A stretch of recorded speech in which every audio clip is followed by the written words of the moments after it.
I was so happy. But to be honest, Usyk knows himself. Every time I go there to spar him, I always give him trouble. They only give me 2 rounds. So in that 2 rounds is in hell. I was surprised. He knows.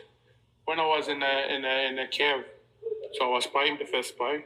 His coach asked him to do, and I was giving him a hard time. He started shouting, he went mad, he jumped out the ring, started shouting at his coach. I never said this before, but he knows. Ask his team, they knows. He get out. He was bleeding everywhere, so I give him a hard time. And that's the first time. He called me again in Dubai, and I do the same. So he only give me two rounds. When I go down there, the only sparring to Usyk 2 rounds. And that 2 rounds is in trouble. So he knows that match Bakole in the fight, I will stop him easy. And those are the words that I have never heard before from Martin Bakole. And this warrants another edition of Sparring Wars. That's it. That's right. Sparring Wars, volume, whatever, right? And Martin claims, the undisputed sparring heavyweight champion of the world, that he had Oleksandr Usyk shouting, he had his team shouting, he had Oleksandr Usyk bleeding, he was beating Usyk easy in sparring, and it was only 2 rounds, but those 2 rounds were completely 100% Hades. And let me counterpunch. Man, let me tell you guys something. Martin Bakole, if we subtract the Efe Ajagba performance and the Parker performance, this would still be reasonable. Oh yeah, you got to take off the Dubois destruction of Usyk as well, okay? The Ivan punch, we take all that away. This, what Martin said, would hold a lot of weight based on what we saw him do before those 2 performances that we seen him in this year. Because believe it or not, Martin Bakole has fought twice this year. Once against Parker, which only lasted 1.5 rounds. And then the second fight was against Efe Ajagba, which a lot of people think it was a gift. Okay, that's another video for another time. However, before that, Martin Bakole seemed like the guy that was the clear and present boogeyman of the division, okay? That's what he appeared until those fights occurred. Now, the first one, we gave him a pass because he came in fat as Hades. He was a fat man. He was out of shape. He was from the couch.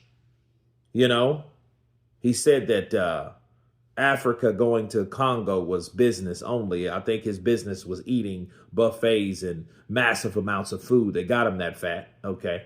Mainly junk, if you want to classify that as food. But yeah, I think that was his business there because he was not training like he's supposed to be. But we gave him a pass with that. He gets taken down. But the Efe Ajagba fight, which very, very much disappointed me about Martin Bakole, going off his last performance, yes, he's in the gym with Seconds Out. We have a couple installments of interviews there. This is the first. But if that's true with Martin Bakole, the question you ask yourself is, what was the factors? What weight was Martin Bakole when he did spar Oleksandr Usyk? When he was blessed with those rounds to experience with Oleksandr Usyk? What was going on with him?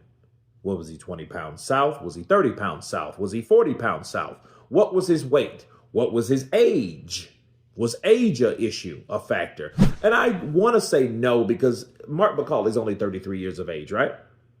So he's not old, but he has been fighting as a professional for 11 years, and he has been held back for a long time. You would think someone that has been held back that long would show you the type of performances that he showed us in the Jared Anderson fight, where he tapped that ass proper, right?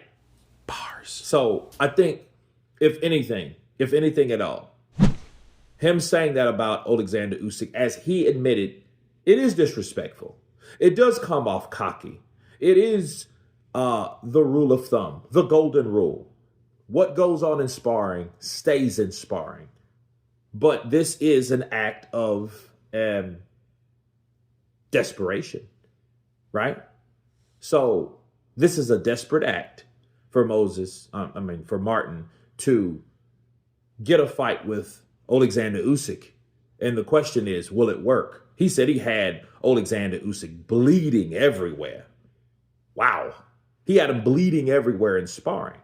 That's big, because this guy is now reviewed as untouchable now. He shouldn't be fighting anyone. He should retire, fly off in the sunset, right? Because you've done everything that you needed to do, and you've done it 2 times against 2 different guys, right?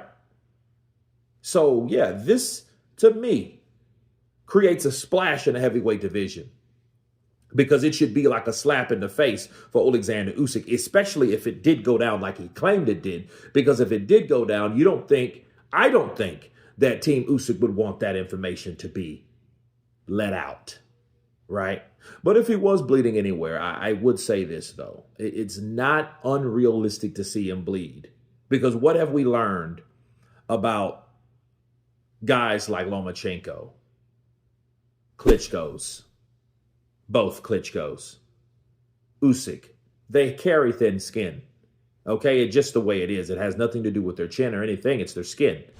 Leather, comes in contact with skin. It does tend to cut skin. So if that happened, if he had it bleeding, that's not out of the ordinary. So it's nothing that you think that is just off the chain. No, that happens. People get cut all the time.